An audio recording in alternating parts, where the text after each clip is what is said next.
Just first, just want to say thank you all so much for the work you do. I still feel like I would have had the same politics I do now, but you have kept me very informed, educated, and Michael had a huge influence on me. Just want to shout out him as well. Sorry, I'm a little nervous. You're doing great. So I guess I feel like I live in a different reality sometimes because I recognize how horrible things are heading in this country. You talk about it often with the Supreme Court and just how, like, for the next 30 years, we could be envisioning something like, I don't know. I mean, I feel like, I know that Republicans essentially want us to be in a country that looks like Saudi Arabia or like apartheid South Africa. And I get frustrated because a lot of my friends on the left, I just don't feel a sense of urgency with people. I just don't feel that people understand how awful things are right now and where we are heading as a country and as a society.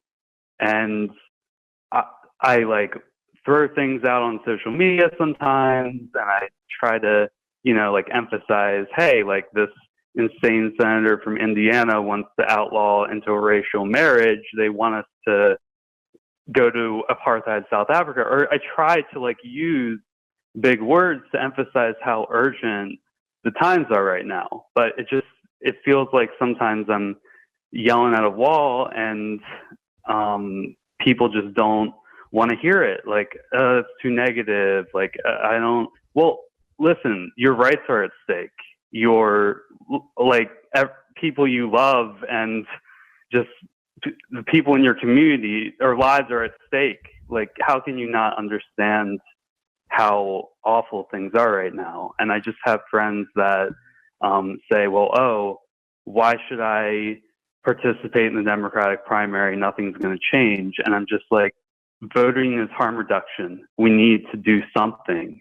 It's a level of power that we all have as individuals. It's not substantial, but combined, it can mean a lot and make a huge difference. So I just get frustrated with friends that, I mean, I live in Maryland, so it's a closed primary, right, and you have to register as a Democrat in order to vote in the Democratic primary. So I have a lot of friends that are independent, and I'm just like, you realize you're throwing your power away by not registering as a Democrat. And it's just like, well, I don't want to be a Democrat because the Democratic Party is corrupt and like they're not going to do anything anyways. Look at what they're doing with Biden. And it's just like, okay, well, dude, listen, we need to do something. All I can tell you is, welcome to the last 17 years of my life. But I'll tell you, it was worse in many respects. It was worse during the Bush years. Look, the only thing I can tell you is that the upshot is in 4 or 5 years, when some of your friends realize like, oh, shit, look what happened. They'll be more inclined to listen to you. So, hang in there. I can tell you that like, this era that we're living in is going, sadly, very much like I had anticipated, in the summer of 2016. The following someone like Donald Trump, and I saw this after Reagan, and I saw it after Bush. Less so after Bush, but certainly after Reagan. There's a tendency for people to just either become somewhat apathetic or to go to sleep. And the right is much better at having their people constantly agitated. They're a lot more sort of flexible in what they'll find, and they're a lot less shameless.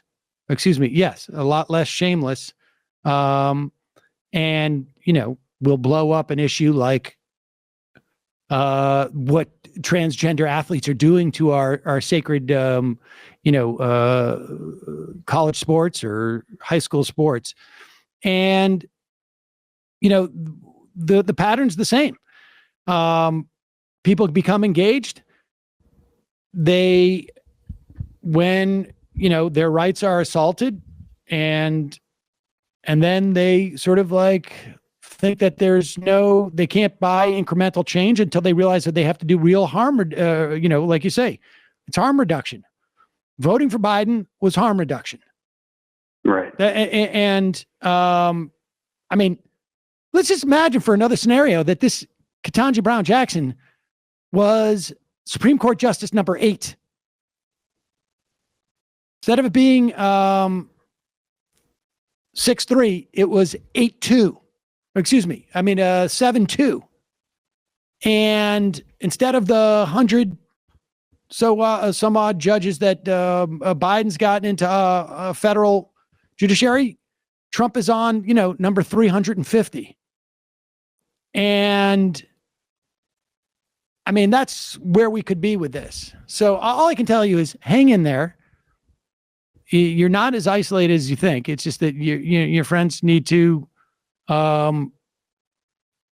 see what happens when they disengage. Yeah, I think I come from a similar perspective because I probably alienated a lot of folks from North Dakota who followed me on Facebook through the days through a similar sort of process of being very alarmist about this stuff. But I think looking back on it, I think the thing you want to position yourself as is a sort of a Greek chorus where you're kind of just commenting on stuff and being right about it.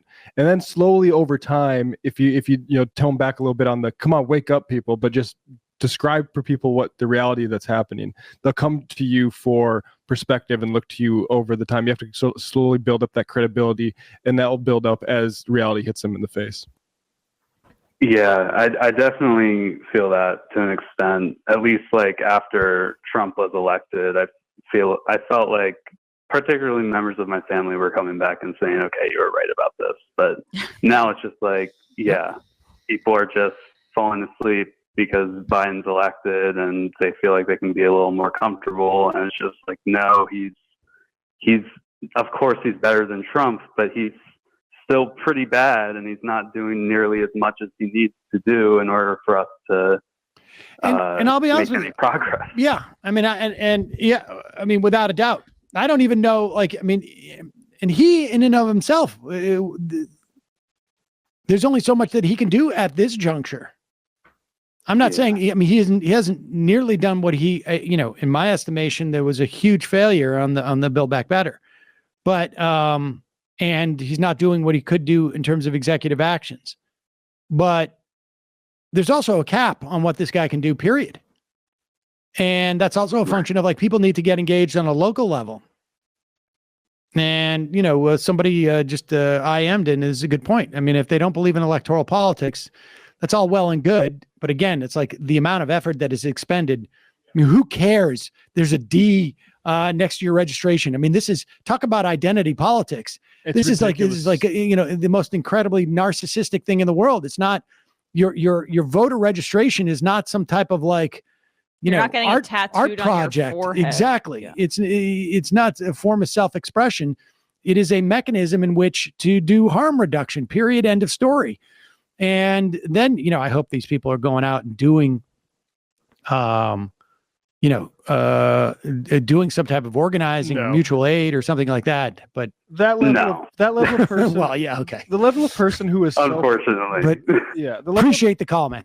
Hang in there. The level of person that is so precious. Thank you, guys. If they're called a Democrat or registered as Democrat, those people engage in this stuff to basically get an excuse not to go to the polling booth on the day. That's what they're mainly looking for, is a warrant to not feel guilty about staying home. And just don't vote then, but stop talking about how it's a principled stance that's going to lead to somewhere good. It's just you don't want to go to the polling day on that. Yes, and you don't want to engage in these things in any type of way that